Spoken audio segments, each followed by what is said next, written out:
हम आपको विकासशील और विकसित देश में जो प्रमुख अंतर है वह अंतर क्यों है इसके बारे में व्यापक चर्चा करना चाहेंगे, जो आपको आगामी हाई स्कूल परीक्षा में, प्रतियोगी परीक्षाओं में काफ़ी हेल्पफुल होगा। आप सब लोग ध्यान से देखें और साथ ही अगर मेरे वीडियोज आपको अच्छे लगते हैं तो सब्सक्राइब करें और अन्य मित्रों तक आगे बढ़ाएं। बहुत बहुत धन्यवाद। अब आज आपका जो विषय है विकासशील और विकसित देश, उस पर ध्यान देना है। विकसित देश वे देश जो प्राकृतिक एवं मानवीय संसाधनों का कुशलतम उपयोग करके आर्थिक दृष्टि से संपन्न हो गए हैं, उन्हें हम विकसित देश कहते हैं। यानी जो मानवीय और प्राकृतिक संसाधनों का बढ़िया उपयोग करके आर्थिक दृष्टि से मजबूत हो गए हैं, उन्हें हम विकसित देश कहते हैं। इनकी विशेषताएं क्या होती हैं? प्राकृतिक संसाधनों का कुशलतम उपयोग करते हैं, बृहद स्तर पर औद्योगिकरण है, यानी उद्योग धंधों की संख्या यहाँ पर बहुत ज़्यादा है, कृषि यंत्रों का यंत्रीकरण है, और जो भी वहाँ किसानी खेती होती है 5 से 10% लोग ही खेती किसानी से जुड़े रहते हैं। तो यहाँ पर कृषि कार्य में 5 से 10% लोग ही कार्य करते हैं। उन्नत स्तर पर दुग्ध व्यवसाय होता है, वहाँ पर जो भी गाय पाली जाती है, ज़्यादातर विकसित देशों में गायों से दूध लिया जाता है और वह सब 30-40 लीटर 50 लीटर दूध देने वाली गाय हुआ करती हैं। उच्च व तकनीकी शिक्षा स्तर रहता है, वहाँ पर का जो शिक्षा स्तर है वो काफ़ी ऊंचा है और विकासशील में ऐसी बात नहीं रहती है। विकसित परिवहन व संचार व्यवस्था रहती हैं। आप लोगों ने देखा होगा जो भी अमेरिका जापान की कारें होती हैं, वहाँ की बसें होती हैं, बिल्कुल लग्जरी रहती हैं और वातानुकूलित रहती हैं। हमारे यहाँ से जब तुलना करते हैं तो बहुत बड़ा आप अंतर पाएंगे। कच्चे माल का आयात करते हैं वो लोग, कच्चा माल ज़्यादा से ज़्यादा खरीदते हैं विकसित देश वाले, और निर्मित वस्तुओं का जो है निर्यात करते हैं ताकि ज़्यादा से ज़्यादा उनको लाभ मिल सके। और जितने भी विकसित देश हैं धीरे धीरे इन्होंने यही सब तकनीक अपनाई है और काफ़ी मजबूत हो गए आर्थिक दृष्टि से। और वहाँ पर की जो 8वीं विशेषता है, नारियों की दशा पुरुषों के बराबर होती है, अर्थात नारियों का सम्मान पुरुषों की तरह होता है। प्रति व्यक्ति राष्ट्रीय आय वहाँ पर $12,476 से अधिक होती है और 80% जनसंख्या शहरी होती है। यानी वहाँ के लोग लगभग 80% लोग ऐसे हैं जो शहरों में निवास करते हैं और गांव में मात्र 20% लोग निवास करते हैं। अब आइए हम नक्शे पर देख करके बताने की कोशिश करें विकसित देश कौन कौन से हैं, कहाँ पर हैं, थोड़ा यह भी आप देख करके जानने की कोशिश करें। फिर विकासशील देशों पर चर्चा की जाएगी। विकसित देश आपके कनाडा, संयुक्त राज्य अमेरिका और आपका जो है रूस, England, France, Italy, Germany, Norway, Sweden, Finland, Australia, New Zealand और आपका जापान, और भी बहुत से विकसित देश हैं। अगर विकसित देश कोई पूछे कि आप एशिया के विकसित देश बताइए, आप यूरोप के विकसित देश बताइए, संयुक्त राज्य अमेरिका के विकसित देश बताइए, तो मुझे आशा है कि आप कुछ न कुछ विकसित देश उनके बता सकते हैं। देखिए आपका एशिया में रूस आपका जो है यह भी विकसित है, और जापान यह विकसित देश है। ऑस्ट्रेलिया और इसके आसपास जो है ऑस्ट्रेलिया आपका विकसित देश है, और न्यूजीलैंड। देखिए ऑस्ट्रेलिया का क्षेत्रफल हमारे भारत से लगभग 2.5 गुना है और जनसंख्या यहाँ पर की बहुत कम मात्रा में है। कुल मिला के देखा जाए तो जो जनसंख्या का भारत और ऑस्ट्रेलिया का अनुपात है, अगर अनुपातिक गणित लगाएंगे तो हमारे यहाँ का जनसंख्या घनत्व तो सन 2011 में 382 व्यक्ति प्रति वर्ग किलोमीटर था।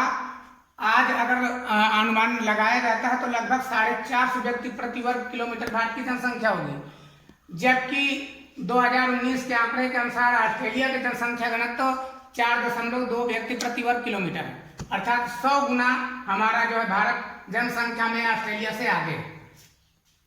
तो यही बहुत से कारण हैं जिनके वजह से ये जितने भी विकसित देश हैं वहाँ पर जनसंख्या घनत्व तो बहुत कम है प्राकृतिक संसाधन अधिक हैं, जिसके कारण वो अपनी उन्नति कर लिए हैं। और चूंकि पहले से वो लोग आर्थिक संपन्न थे, इसलिए उनका उन्नत करने का जो सिस्टम था वो बहुत ही पहले से प्रारंभ हो चुका था। अब विकासशील देशों की हम चर्चा करना चाहेंगे। विकासशील देश की क्या विशेषता है, उनके जो है क्या हम इसको परिभाषित करते हैं, तो इस पर भी ध्यान दें। विकासशील देश वे देश हैं जो अपनी आर्थिक विकास की प्रक्रिया आरंभ कर चुके हैं, किंतु विकसित देशों से काफी पीछे हैं। यानी अपने विकास की प्रक्रिया वो आरंभ कर चुके हैं, पर विकसित देशों से काफी पीछे हैं। अब विशेषताओं में आते हैं तो कृषि की प्रधानता होती है।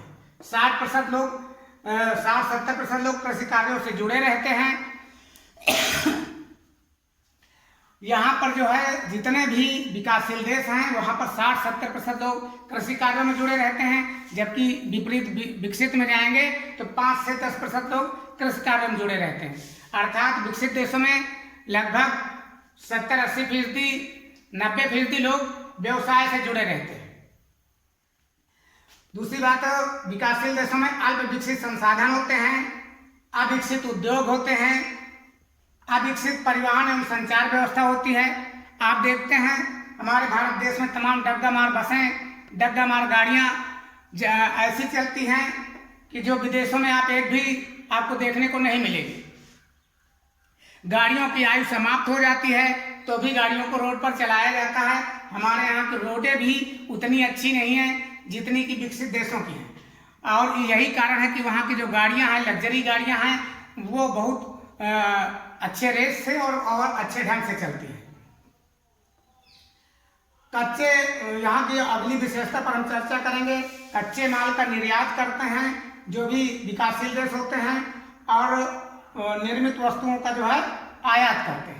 तो एक गरीबी का कारण यह भी विकासशील का है कि जो भी उनके पास कच्चा माल होता है वह विकसित देशों को निर्यात कर देते हैं कम दाम पर, और बनी हुई चीजों का जो है वो अपने देशों में आयात करते हैं, जिससे धन और जो है काफी उनका नुकसान होता है।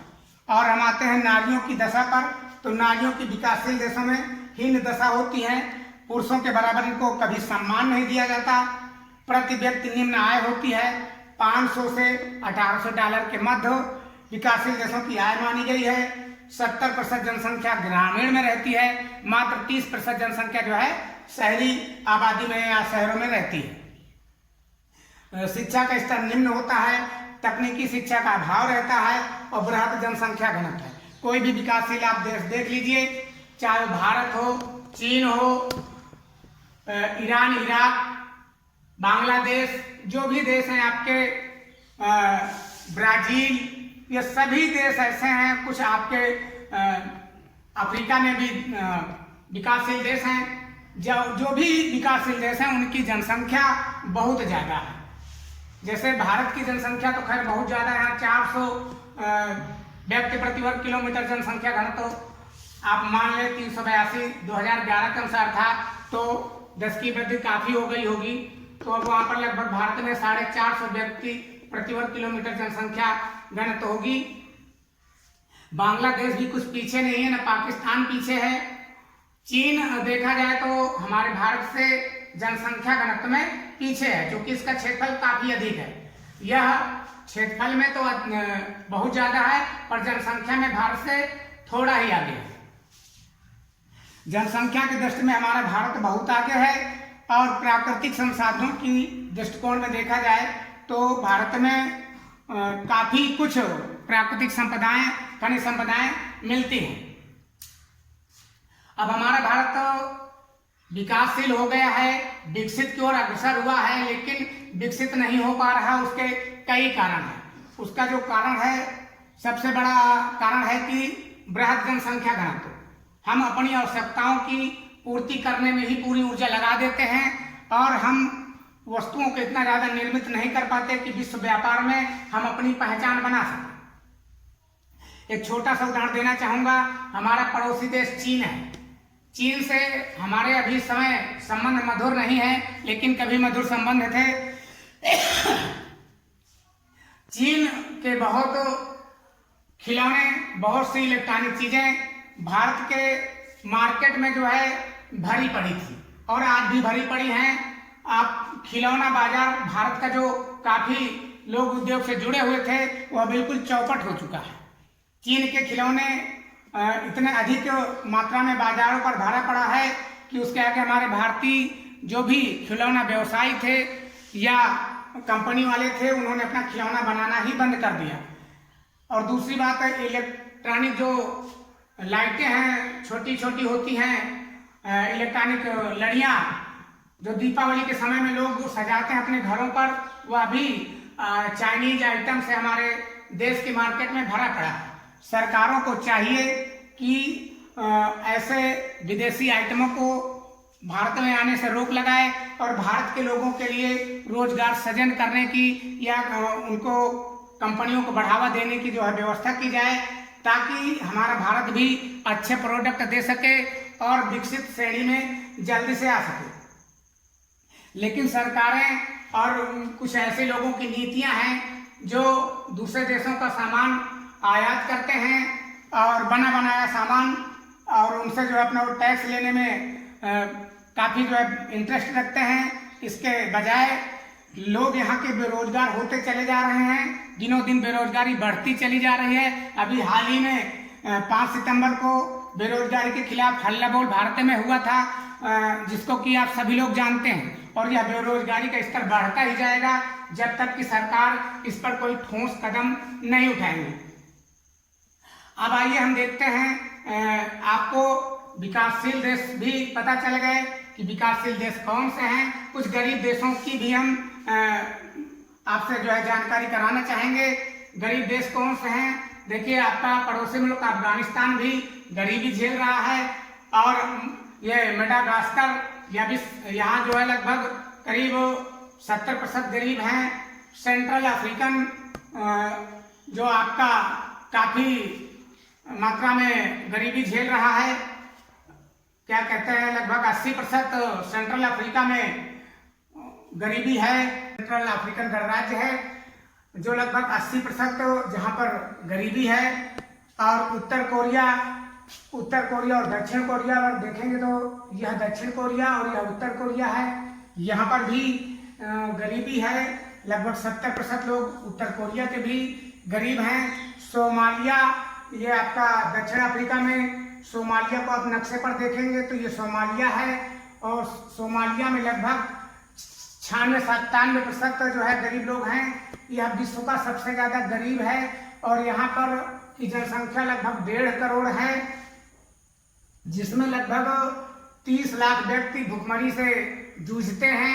आप आंकड़ा कर सकते हैं कि आज के समय में, आज के परिवेश में बहुत कम ऐसे देश हैं जहाँ पर कि लोग जो है भूखे मर रहे हों। पर सोमालिया आपका दक्षिण अफ्रीका में ऐसा देश है जहाँ पर गरीबी से भी लोग, खाना की कमी से भी लोग मर रहे हैं। तो सोचने की बात है, अगर आपसे कोई यह पूछे कि किस क्या कहते हैं महाद्वीप में ज़्यादा गरीबी लोग झेलते हैं, तो आप आराम से जान गए होंगे कि अफ्रीका महाद्वीप में गरीबी झेलने वालों का परसेंटेज अधिक है। और अफ्रीका के बहुत से, दक्षिण अफ्रीका के बहुत से देश हैं जो गरीबी स्तर में काफ़ी आगे हैं।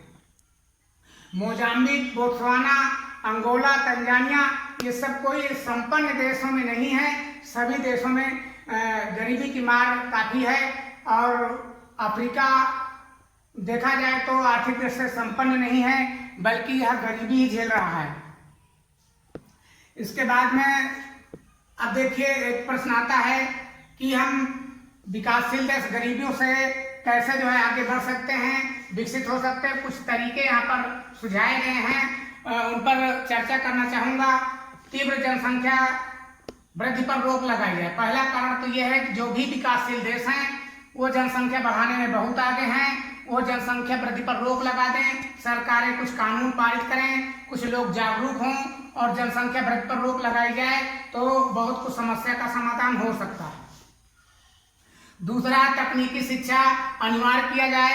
विकासशील देश अपनी उन्नति कर सकते हैं, बशर्ते उनमें कौन सी शिक्षा आरंभ कर दिया जाए, विद्यालयों में ही तकनीकी शिक्षा जो है अनिवार्य कर दिया जाए। बच्चे तकनीकी होंगे, टेक्निकल होंगे तो अपना रोजगार जो है खुद कर लेंगे, अपनी उन्नतियों कर लेंगे। प्राकृतिक एवं मानवीय संसाधनों का कुशलतम उपयोग किया जाए। मानवीय संसाधन का कुशलतम उपयोग तभी होगा जब छात्र विद्यार्थी अच्छे से पढ़ाई करेंगे और जो है वो तकनीकी शिक्षा का अध्ययन करेंगे तो निश्चित तौर पर उनका कुशलतम उपयोग होगा, नहीं बेरोजगारी का धक्का रोज जो है उनको मिलता रहेगा। चौथा है निर्मित वस्तुओं का अधिक से अधिक निर्यात किया जाए। जो भी विकासशील देश हैं, अगर यह वस्तुओं को, इनके यहाँ कच्चा माल काफ़ी है, उन कच्चा माल से जो है वस्तुओं का निर्माण करके निर्यात करें और विश्व मार्केट में अपनी पहचान बनाएं तो निश्चित है कि ये विकासशील से विकसित की ओर पहुंच सकते हैं। आइए कुछ चर्चा और भी हम करना चाहेंगे। जो कुछ अमीर देश हैं और विकासशील विकसित देशों में उनका रिलेशनशिप भी हमको मालूम होना चाहिए कि आखिर वहाँ से कौन सा व्यापार करने की संभावनाएं हैं, कौन कौन से चीज़ें आती हैं। देखिए, जो सऊदी अरब के आसपास आपको देश दिखते हैं, सऊदी अरब है, अमन है और इराक, ईरान, ये सभी देशों के आसपास जो है तेल काफ़ी मात्रा में पाया जाता है, पेट्रोलियम। और पेट्रोलियम जो भारत में पाया जाता है वह मात्र हमारे निजी उपयोगिता के 17% ही पेट्रोलियम भारत में पाया जाता है।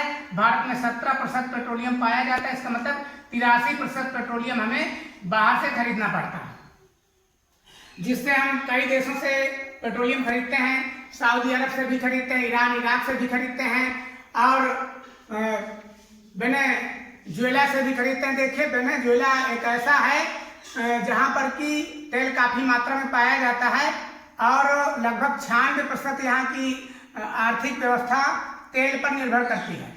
और तेल जहाँ भी पाया जाता है वो समुद्र के किनारे किनारे जो है काफ़ी मात्रा में तेल पाया जाया करता है।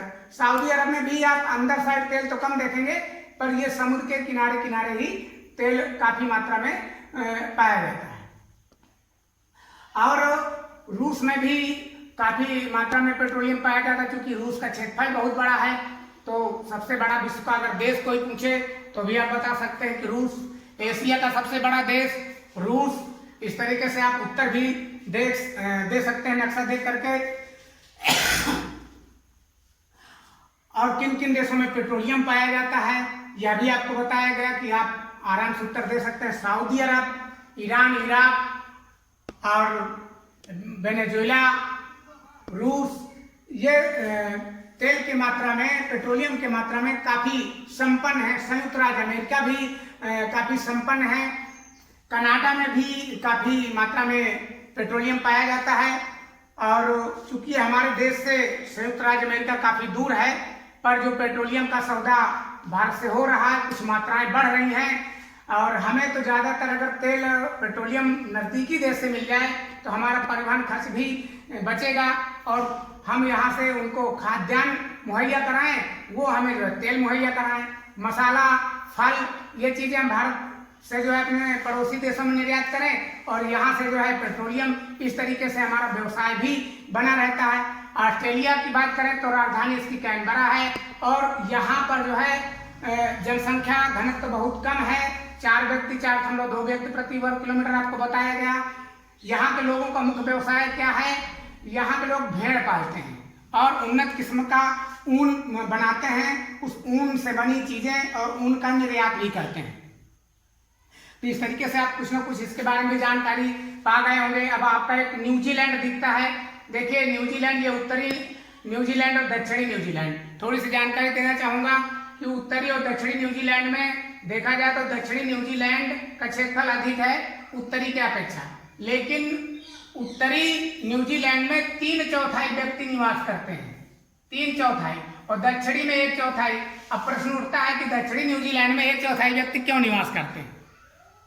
क्योंकि ये जो है आपका पठारी है, काफी यहाँ का धरातल जो है उत्तरी न्यूजीलैंड की तरीके अनुकूल नहीं है, अतः जनसंख्या घनत्व का यहाँ पर बहुत अंतर है। इस तरीके के बहुत से प्रश्न टकराएंगे और जो विकासशील विकसित की बात थी उसकी चर्चा हो गई है। आप सभी को सुनने के लिए बहुत बहुत धन्यवाद।